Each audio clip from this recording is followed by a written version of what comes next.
Kathryn, maybe we should look at the half full glass, which is the reopening is happening, and it's happening pretty much everywhere. I know, and Kathryn, you can help me with this, the economic numbers all look good. We were going through just some of them, jobless claims, a low now in the latest week throughout the pandemic, expectations that employment and jobs gained in the past month were probably in excess of 1 million after nearly that the month before. So what keeps this market roaring, in your view?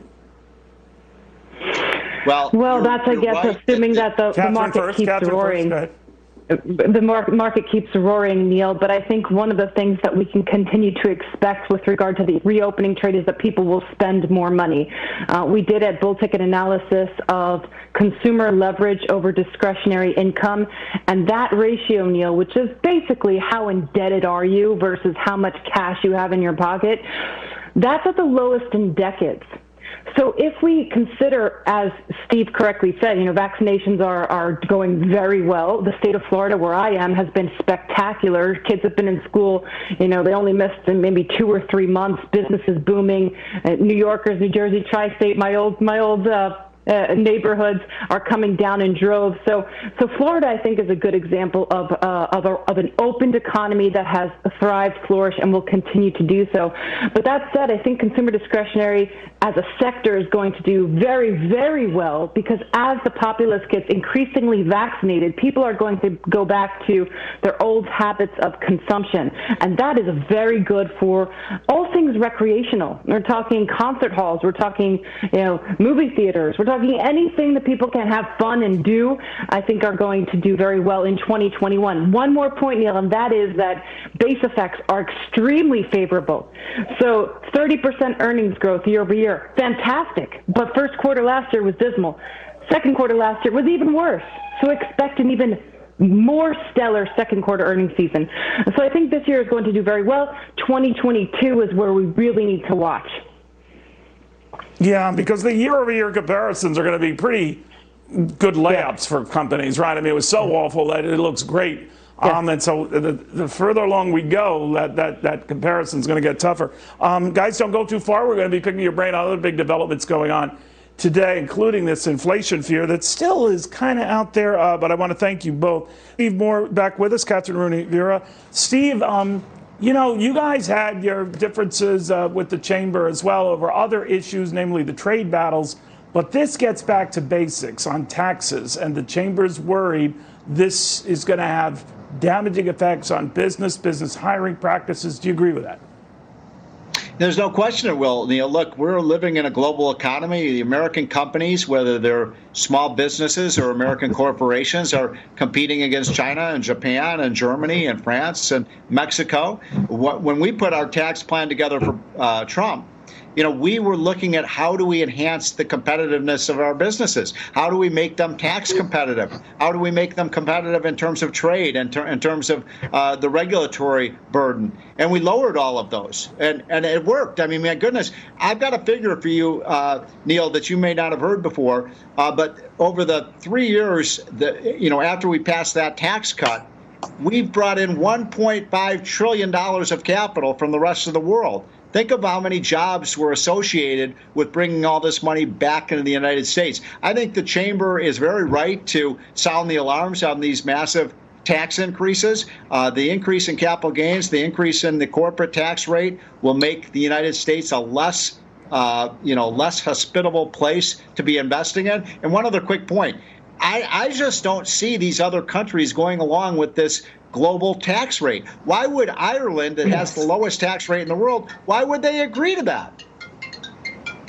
It's a good point.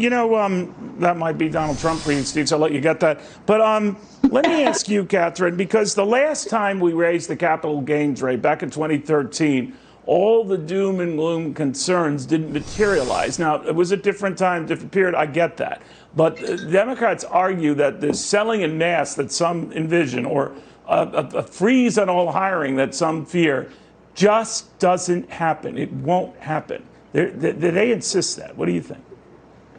Well, it's a very aggressive tax plan, because it doesn't just incorporate capital gains going from in the 20s to in the 40s, more than doubling the capital gains tax, but it incorporates, as Steve mentioned, an increase in the corporate tax rate, which makes us unequivocally less competitive than our competition in the world. And I think that Steve's again right in saying that this plan is very strange in the way that it's dependent on other countries to also increase their corporate tax rate, which they're not going to do. And even if they do, there's going to be loopholes to get around it for their own, competitive advantage. Add to that, you have the death tax, that also in the pipeline, the elimination of 1031, the increase on the top tier of marginal taxes, all of this in an economy which is going to, these tax plans are going to go online and take effect in next year, 2022. Meanwhile, the economy could perhaps roll over. So I think it's really a bad time to hike taxes. And I think the Chamber of Commerce is dead on when she says, who creates jobs? And it's the small business, it's the private enterprise. The more taxes that the government requires these companies to pay, of course, the less capital they have to invest, not only in infrastructure and capital expenditures, but human capital. And that's people, bringing them back to work.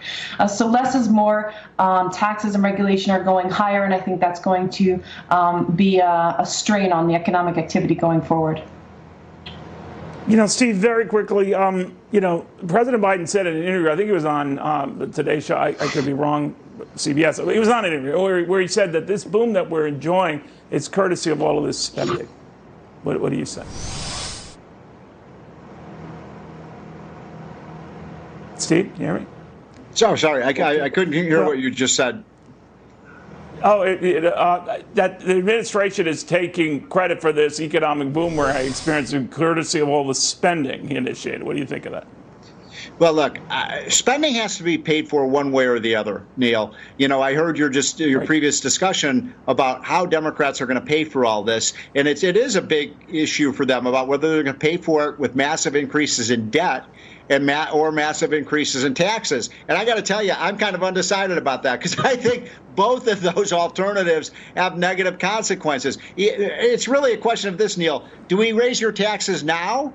Or do we raise them later? I mean, as Art Laffer and Milton Friedman used to always say, taxation, spending is taxes. It's just a question of when you're going to raise the taxes. And this idea that we just keep pushing these taxes off to the future, I don't think that's going to be, too calming to the financial markets either.